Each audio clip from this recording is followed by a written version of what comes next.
Hello दोस्तों, कहानी की इस नई सीरीज़ में हम लेकर आए हैं आपके लिए एक और नई कहानी।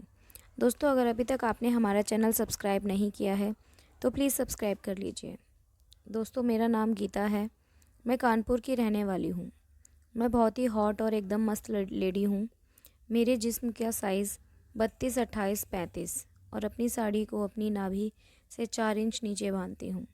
जब मैं साड़ी पहनकर चलती हूँ तो अच्छे अच्छे के खड़े हो जाते हैं। समय ना गवाते हुए सीधा कहानी पर आती हूँ। मेरे पति एक बिजनेसमैन हैं।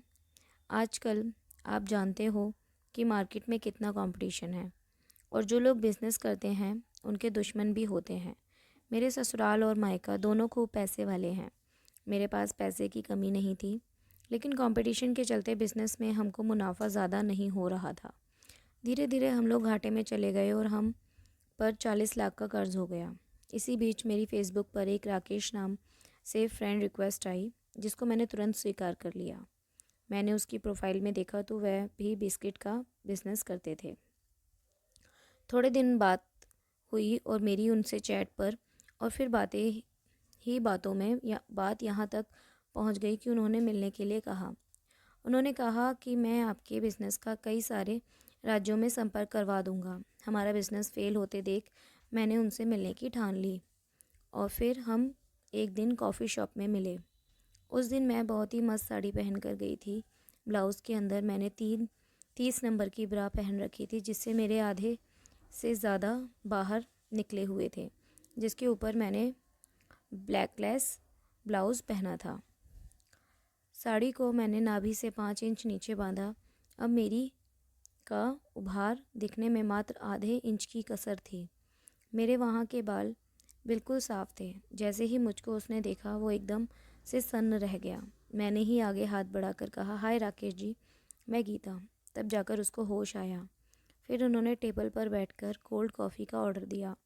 वो मेरे लिए उनकी तरफ से देखे जा रहा था और फिर उससे बातों बातों में अपना एक पैर मेरे पैर से टकराना शुरू कर दिया। पहले तो मुझे बुरा लगा, लेकिन बाद में ये सोचकर रह गई कि मेरे बिज़नेस में मेरी हेल्प करेंगे। फिर उसने धीरे धीरे बातों को आगे बढ़ाया और पैर से मेरी जंघाओं तक सहलाते सहलाते ले आया और फिर मेरे मेन पॉइंट तक उसका पैर आ गया। मुझको भी अच्छा लग रहा था। वह धीरे धीरे उसको सहला रहा था। फिर उसने अपने पैर का जूता निकाला और पैर के अंगूठे से मेरी दबाता रहा। इतने में वेटर कॉफ़ी लेकर आया। एकदम झटके से राकेश ने अपने पैर को हटाया। फिर उसने कहा, अगर मुझे एक रात तुम्हारे साथ रहने को मिल जाएगी तो मैं तुम्हारे बिजनेस को बहुत ऊंचे तक पहुंचा दूंगा। मैंने भी सोच लिया कि एक रात में क्या जाता है, बिजनेस तो बढ़ जाएगा। मैंने मन बनाकर उसे हाँ कर दिया और वहाँ से घर के लिए निकल गई। 3 दिन तक हमारी कोई बात नहीं हुई।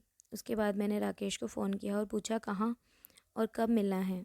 मेरे पास 3 दिन का समय है, क्योंकि मेरे हस्बैंड बिज़नेस के सिलसिले में मुंबई जा रहे हैं। फिर उसने आज शाम का वही कॉफ़ी शॉप में मिलने को कहा। मैं आज भी बहुत अच्छी सी टिप टॉप बनकर मिलने के लिए गई।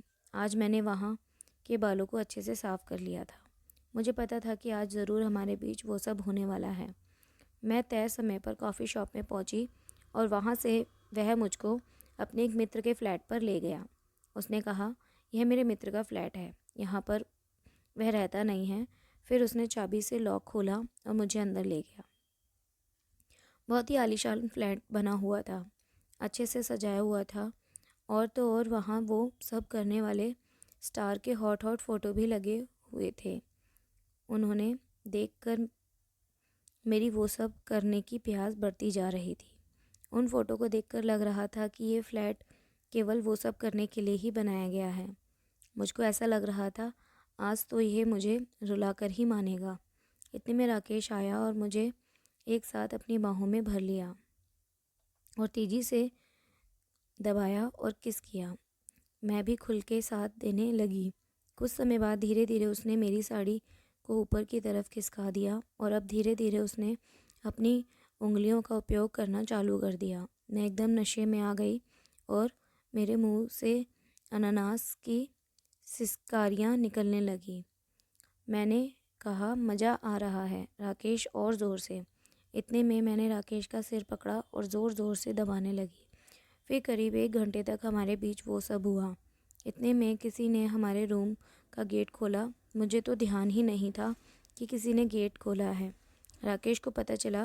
राकेश ने देखा और हंसकर मेरी तरफ देखने लगा। मैंने गेट की तरफ देखा तो वह मेरी पहचान वाला था। वह मेरे पति का बचपन से ही दुश्मन था। मेरे पति की और उसकी एक नहीं बनती थी। वह उसी फ्लैट का था। मुझे बाद में पता चला कि उसने जानबूझकर मुझे उस फ्लैट पर बुलाया था, जिससे कि वह मेरे साथ वो सब करके मेरे पति से बदला ले सके। मैंने एकदम बेडशीट खींच के अपने ऊपर ली तो उसने बेडशीट को मेरे हाथ से खींचकर बाहर फेंक दिया। उसका नाम तो बताना ही भूल गई। उसका नाम महेश था। अब महेश मेरे पास आया और बोला, तेरे पति से तो टक्कर मैं नहीं ले पाया, लेकिन आज तेरे साथ वो सब करके उससे बदला ले लूँगा। राकेश की तरफ मैंने गुस्से से देखा और उसे भला बुरा कहा तो राकेश ने कहा, मुझे नहीं पता था कि तुम लोग आपस में जानते हो। मैंने राकेश से खूब उल्टा सीधा कहा।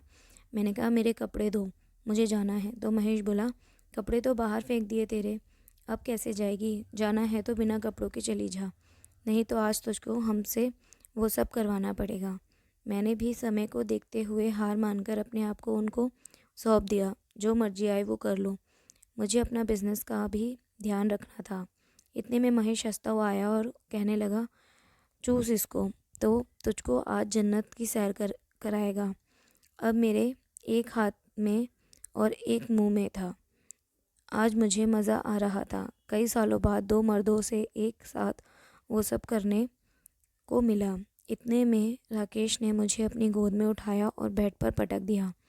फिर उस दिन दोनों ने मिलकर मेरे साथ 2 घंटे तक वो सब किया। मेरी पूरी तृप्ति हो गई थी।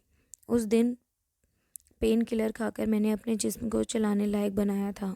तो दोस्तों, ये कहानी आपको कैसी लगी हमें कमेंट करके ज़रूर बताएं और हमारे चैनल को सब्सक्राइब ज़रूर करें और इस कहानी को अपने दोस्तों के साथ शेयर ज़रूर करें। धन्यवाद।